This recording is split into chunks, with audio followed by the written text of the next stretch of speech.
La cuestión del trabajo femenino no es solo una cuestión de justicia, sino de necesidad humana y progreso social. Las mujeres deben tener acceso a todos los campos de la actividad para los cuales están capacitadas, no solo para ganarse la vida, sino para desarrollar plenamente sus facultades intelectuales y morales. La dependencia económica es la raíz de la servidumbre doméstica y social. Por ello, reclamamos para la mujer el derecho a una formación profesional seria y a un salario equitativo. No se trata de competir con el hombre, sino de colaborar con él en la construcción de una sociedad más justa donde el trabajo de todos, sin distinción de sexo, sea valorado por su verdadera medida.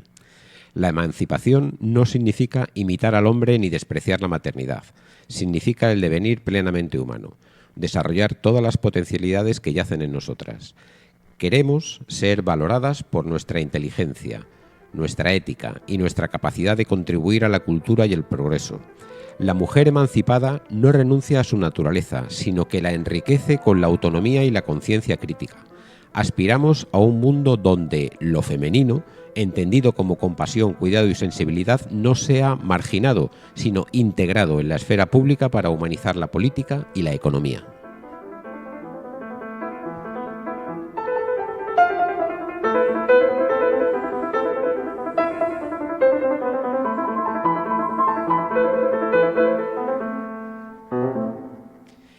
Este texto que hemos leído se trata de un texto de la periodista Louise Otto Peters, que vivió en Alemania entre 1819 y 1895.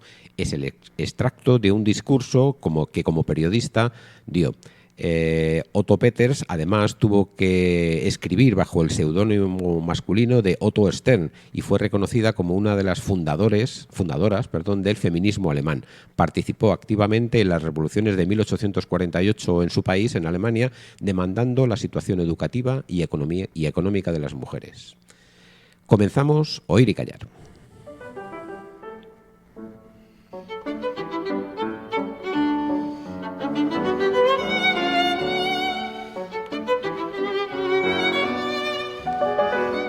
Y ya que hemos empezado en Alemania, pues vamos a seguir en Alemania. La compositora que vamos a escuchar hoy en primer lugar es una compositora ya conocida por nosotros, Josephine Lang.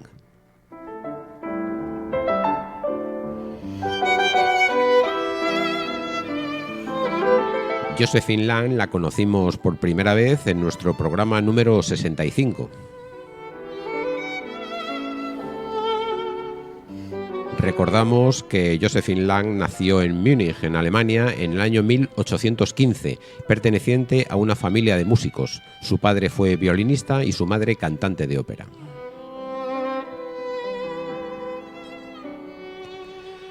Josephine Lang demostró tener un gran talento desde muy pequeña y a menudo era solicitada para tocar el piano en los salones más importantes de Alemania. Así fue como se ganó el respeto y la admiración de muchos compositores, entre los que podemos nombrar, por ejemplo, a Mendelssohn y a Robert Schumann. A pesar de su talento como concertista, varias desgracias a lo largo de su vida apartaron a esta mujer de los escenarios. Una de las desgracias más destacables que podemos contar de ella es que quedó viuda con 6 hijos, por lo que tuvo que dedicarse a dar clases de piano y a componer para poder mantener a sus 6 hijos.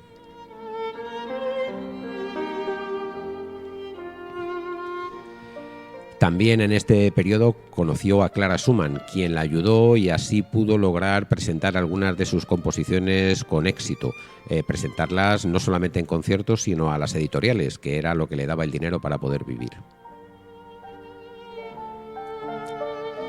Los últimos años en la vida de Josephine Lang fueron bastante duros. Si ya gozaba de poca salud, se le murieron además 3 de sus 6 hijos, por lo que acarreó depresiones y enfermedades hasta 1880, año en el que murió.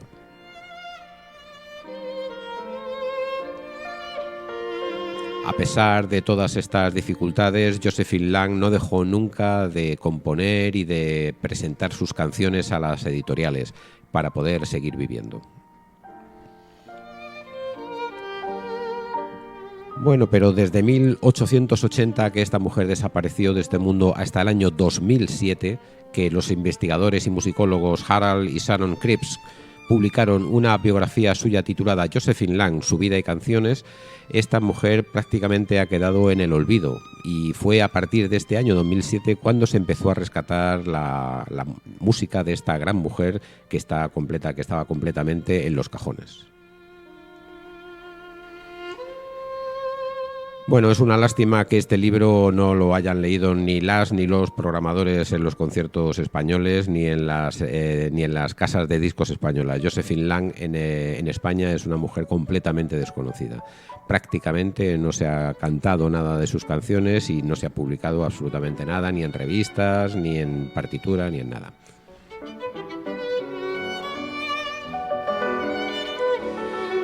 El hecho de que Josephine Lang se dedicara casi exclusivamente a la música vocal era, bueno, como he dicho un poco antes, por necesidad vital.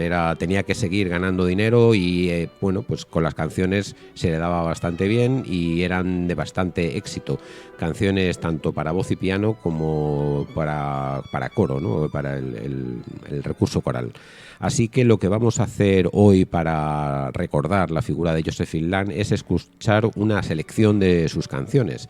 Y vamos ya a empezar con algunas de ellas. La primera que vamos a escuchar es una canción titulada Danza de las Hadas.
Verschwinden sie früh in Angst vor Last,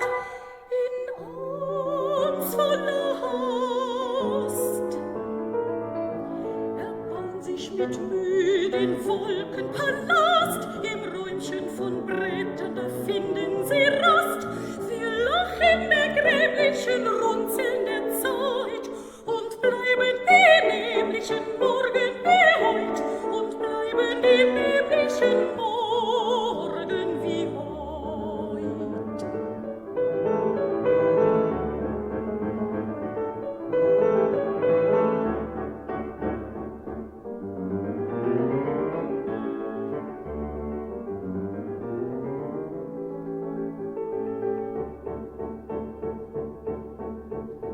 Wir herrschen in Rechen und über dein Born, o Jugend besiegt, o Jugend besiegt.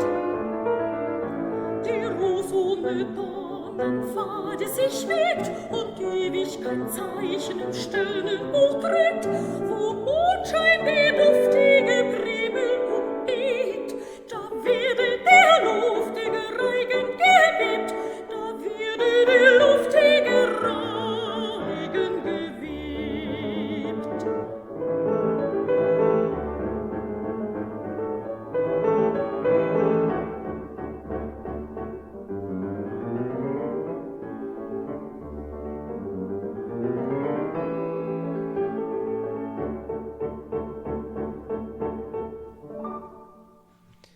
La siguiente canción que vamos a escuchar y seguimos en el ámbito del canto y piano se titula Despedida rápida. Nur den Abschied schnell genommen, nicht gezaudert, nicht geklagt, schneller als die Tränen kommen, losgerissen, unverzagt, losgerissen, unverzagt.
sich um dein wundes Herz, frisch sich um dein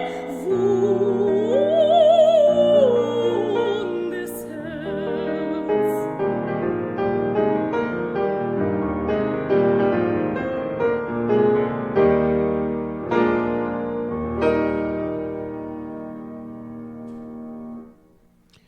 Una canción más titulada Junto al río.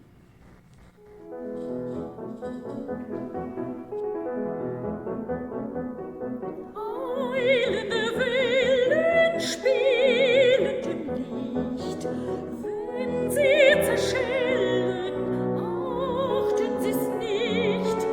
Wenn sie zerschellen, achten sie's nicht.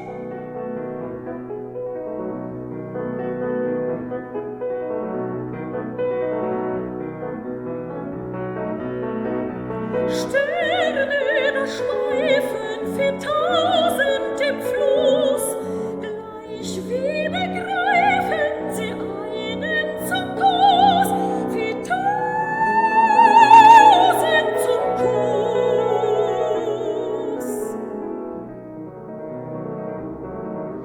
Gleich wieder greifen sie wieder zum Kuss.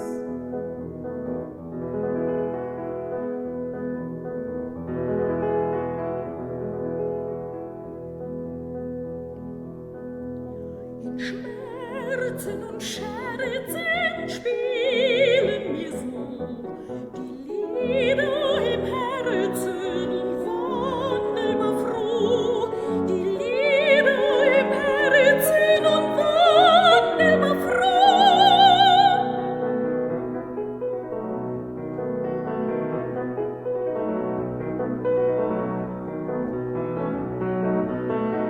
Ist eines verklungen, ich denk ihm nicht nach, kommt wieder gesprungen ein anderes nach, ein anderes nach.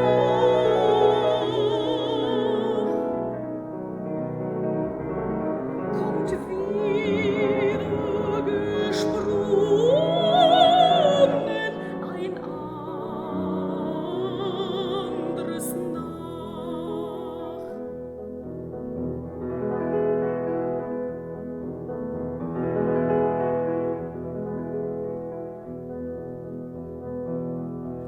Und fängt einen Funken vom Lichte geschwind, worin mir so trunken das Leben verrinnt, worin mir so trunken das Leben verrinnt.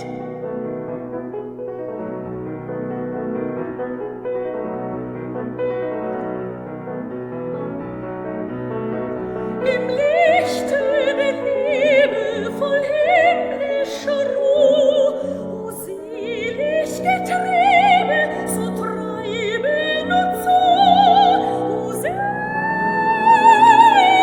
Getriebe, o selig Getriebe, so treiben uns so.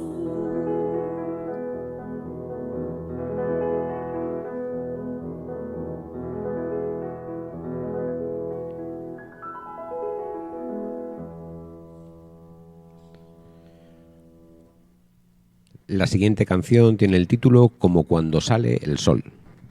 Wie wenn die Sonn aufgeht, die Rose blühend steht, in ihrer schönsten Zier,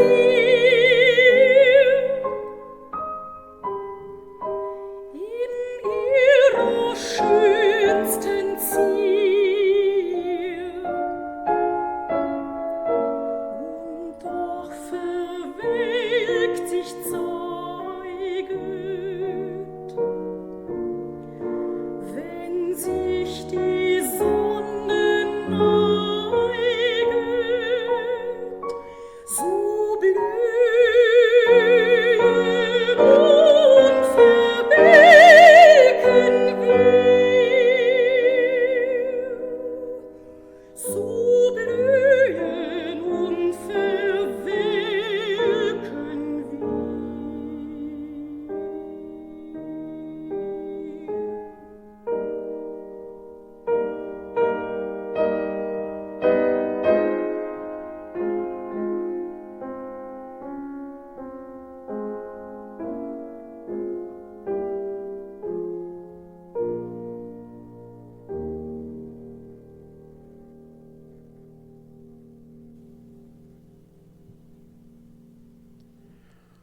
una canción más titulada Lamento de Miñón. Nur wer die Sehnsucht kennt, weiß, was ich leide, allein und abgetrennt von aller Freude. Seh ich ans Firmament nach jener Seite.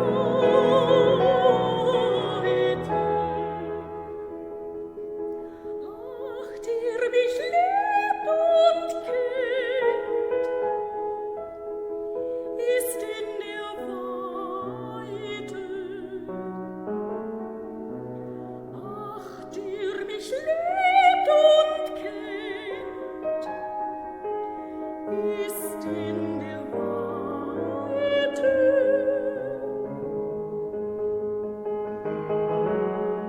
Es schwindet mir, es brennt mein Eingeweide.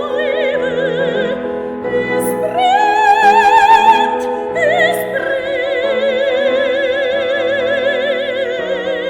mein Eingeweide.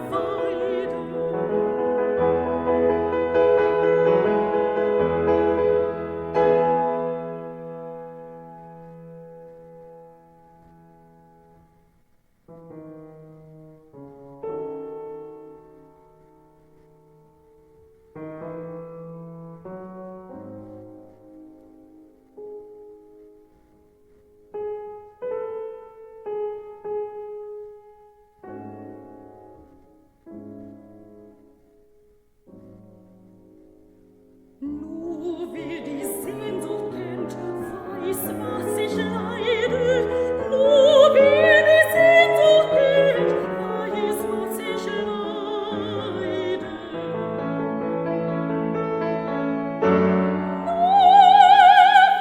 die Sehnsucht kennt,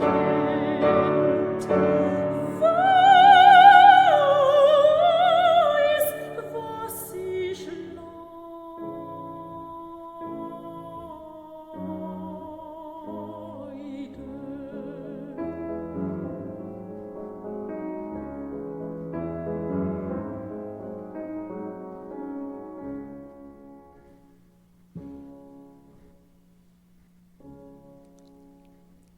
Bien, hemos podido oír en esta selección de canciones, desde luego, diferentes estilos, diferentes aires, diferentes bueno, caracteres, ¿no?, dentro de la música tardorromántica y que caracteriza, ¿no?, a esta compositora. Y una cosa curiosa que también suele pasar y que a lo largo de nuestros programas hemos podido observar, y es que cuando se trata de canciones escritas por mujeres compositoras, casi siempre son mujeres intérpretes las que se encargan de ello, ¿no? No quiero decir que sea siempre. También hay casos en los que no, pero mayoritariamente son mujeres intérpretes las que lo hacen. Es un comentario también que se me ocurre curioso, ¿no? Y es que en el caso de compositores hombres también pasa un poco lo mismo, aunque ni mucho menos en la misma proporción. Y sobre todo en los diferentes estilos. Cuando estamos hablando de canciones que pertenecen al periodo clásico, incluso barroco, bueno, pues hay la abundancia de ambos sexos en las composiciones masculinas, pues está muy, muy repartida. Pero en las composiciones de carácter más romántico, y por ejemplo nos fijamos en las canciones de Schubert o de Strauss, Mahler, etcétera, mayoritariamente, y cuando buscamos las grabaciones, son voces masculinas las que se encargan de estas canciones. Bueno, es una cosa curiosa que se me ha ocurrido así según estaba oyendo todo esto. Bueno, y para despedirnos de momento de Josephine Lang, vamos a oír una canción, pero esta vez no cantada. Es decir, es una canción que va a ser interpretada, es una contrabajista mujer que, bueno, hizo una versión de canciones famosas de compositoras mujeres, y ella, como intérprete del contrabajo, lo que hizo fue versionarlas para contrabajo y piano. Para despedirnos, como decíamos, de Josephine Lang de momento, vamos a oír el Liederbruch, que es un interludio en versión para contrabajo y piano.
Bueno, y hasta aquí la primera parte del programa, en este caso recordando a Josephine Lang, y vamos a continuar y vamos a avanzar con un compositor bien conocido no solamente por nosotros, sino bien famoso, de los más grandes compositores de la historia de la música, que murió unos pocos años antes de nacer esta Josephine Lang. Vamos a escuchar músicas de Mozart.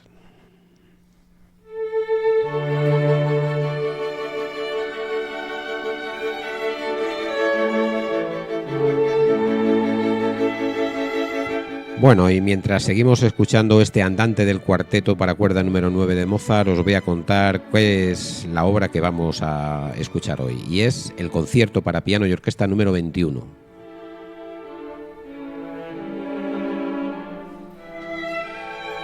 Este concierto para piano y orquesta número 21 está en do mayor, está catalogado con el número Kegel 467 y fue escrito y completado por Mozart en el año 1785.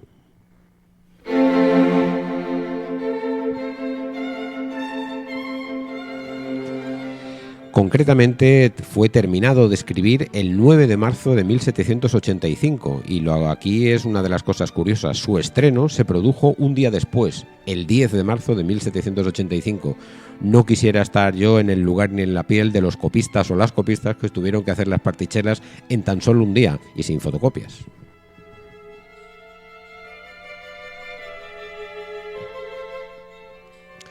Bueno, cuando sucedió todo esto, Mozart tenía 29 años recién cumplidos y vivía en Viena, como es lógico.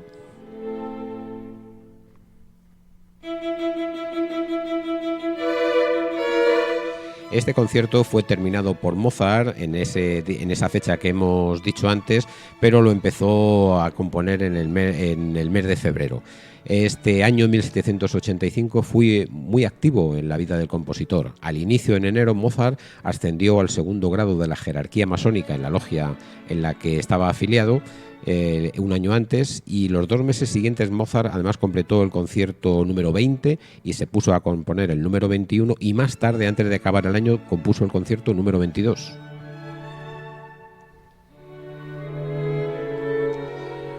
No solamente se dedicó a esto, sino que durante este año el compositor también comenzó a escribir algunas de las piezas musicales asociadas con la masonería, y en septiembre se publicaron los 6 famosos cuartetos de cuerda de Mozart dedicados a Joseph Haydn.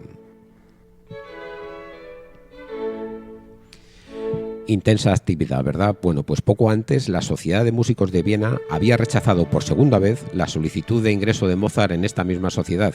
Lo cierto es que el compositor nunca logró ser aceptado en esta institución. Hacia el mes de octubre, Mozart inició la composición de una de sus mejores óperas, a pesar de todo lo que he dicho ya antes, ¿no? Bueno, esta ópera que empezó a escribir en el mes de octubre fue Las bodas de Fígaro, que fue estrenada al año siguiente.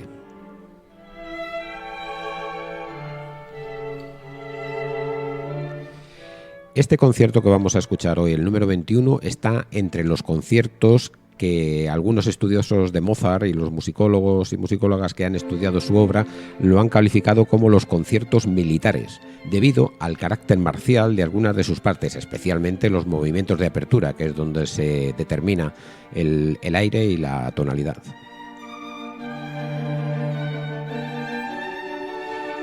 En el caso del concierto que nos ocupa para el día de hoy, el 21, el inicio del primer movimiento en el que pudiera dar que le pudiera dar obra a esta clase y a esta característica militar que mencionan los estudiosos. Lo vamos a oír sin ninguna duda. Por otra parte, la obra tiene como característica fundamental el hecho de que presenta una abundancia notable de temas que hablan, en eso está claro, de la época creativa especialmente fecunda que pasaba Mozart en aquellos años, ¿no? La abundancia de temas uno detrás de otro.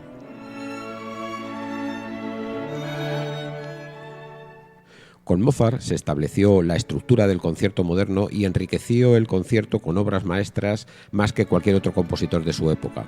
Para muchos, el concierto es un género inferior a la sinfonía, porque su objetivo es destacar el virtuosismo del ejecutante o la ejecutante, es decir, del instrumento solista. Sin embargo, esto no es así en el caso de Mozart. Lo esencial del concierto es establecer una especie de diálogo o duelo entre la orquesta y el solista, reconciliándose siempre ambos todos al final, ¿no?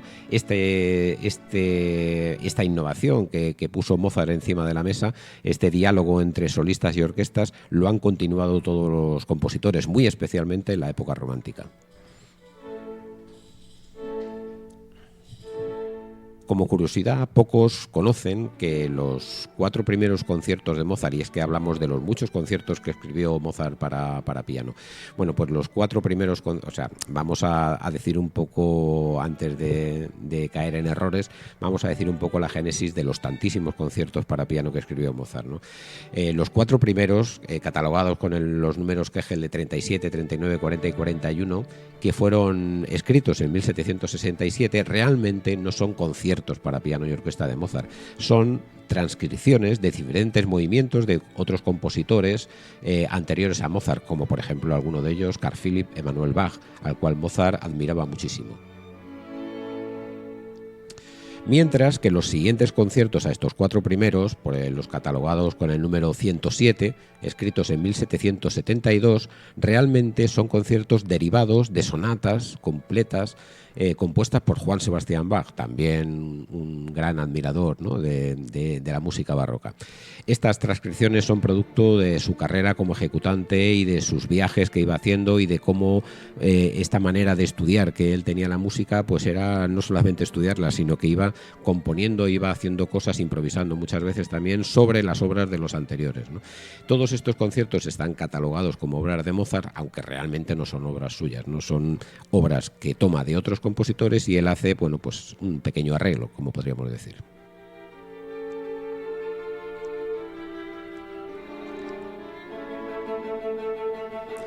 Además, todos estos primeros conciertos que hemos dicho que tomaba de melodías de la familia Bach y de otros compositores de la época, son discretamente orquestados por Bach y con casi toda seguridad ayudado por su padre y por su hermana mayor, ¿no? De qué manera su hermana Nanner influía en la música del pequeño Mozart, ¿no? Estamos hablando de un infante de apenas 8, 9, 10 y 11 años, ¿no? Bueno, pues todos estos primeros conciertos, seguro, es casi seguro, aunque no está demostrado, claro, pero es casi seguro que tanto su padre como su hermana pues tuvieron mucho que ver en todo ello. Podemos decir y afirmar, eso sí, con rotundidad, que el primer concierto realmente original de Mozart es el compuesto en el año 1773, catalogado con el número Kegel de 175. Bueno, y lo que vamos a hacer ya es escuchar el concierto número 21, que es el que venía un poco a traernos en este programa. Es un concierto dividido en 3 movimientos, vamos a oír cada uno de los 3 y yo lo voy a presentar muy brevemente al principio. Y el primer movimiento, pues podríamos decir que es un transporte a un festejo vespertino de un palacio vienés del siglo XVIII, ¿no? Tiene un comienzo marcial y alegre, los instrumentos de viento se alternan con los de cuerda en el tema inicial que da el paso la orquesta al piano. Este movimiento comienza con su expresión con rápidas secuencias y cascadas de notas que recuerdan a los trinos de los pajarillos antes de irse a dormir. Vamos a oírlo.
Y este final de este alegre movimiento, este primer movimiento del concierto, que lo hace en forma de serenata y que va ralentizando un poco el tiempo, ¿no? Y de manera que este último compás es un poco lento, es la introducción a este segundo movimiento, que es el que vamos a escuchar ahora, que es un andante, es un movimiento lánguido y pegadizo que tiene una melodía que cuando una vez que la escuchas no te abandona.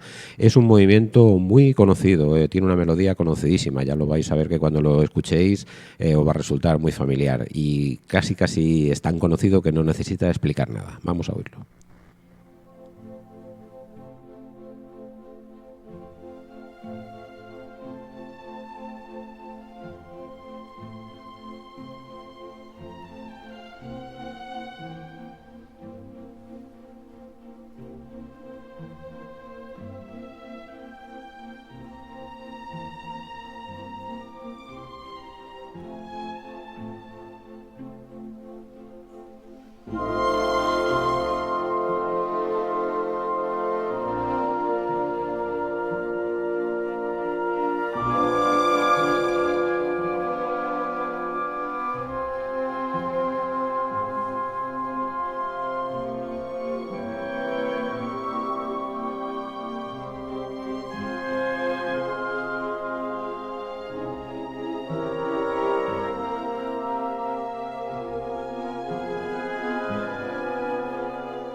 Y vamos con el tercer y último movimiento, que tiene un aire allegro vivace assai.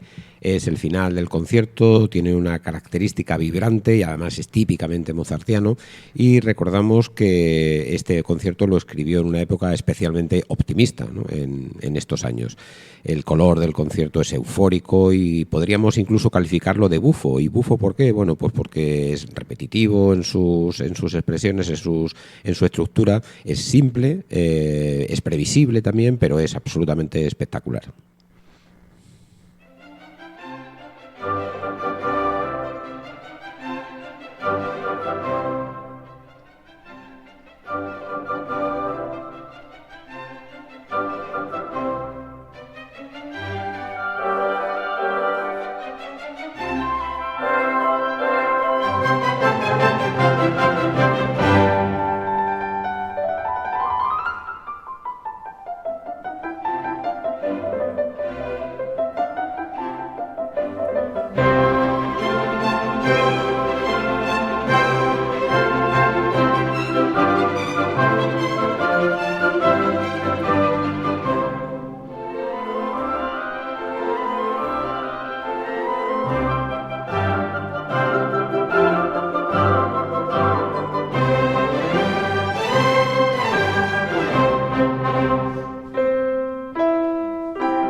Concierto para piano y orquesta número 21 en do mayor, Kegel 467 de Mozart.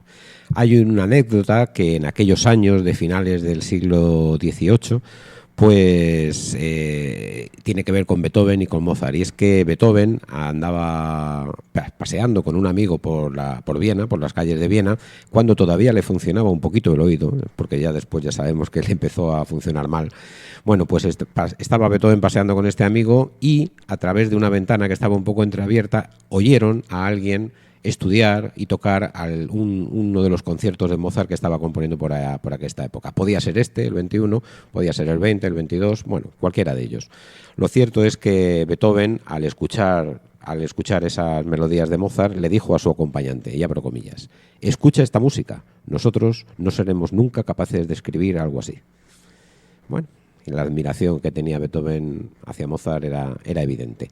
Bueno, ya vamos a acabar nuestro programa y para despedirnos vamos a volver a Josephine Lang y vamos a despedirnos con una breve canción para coro a capela titulada Canción de Mayo. Hasta la semana que viene. Adiós.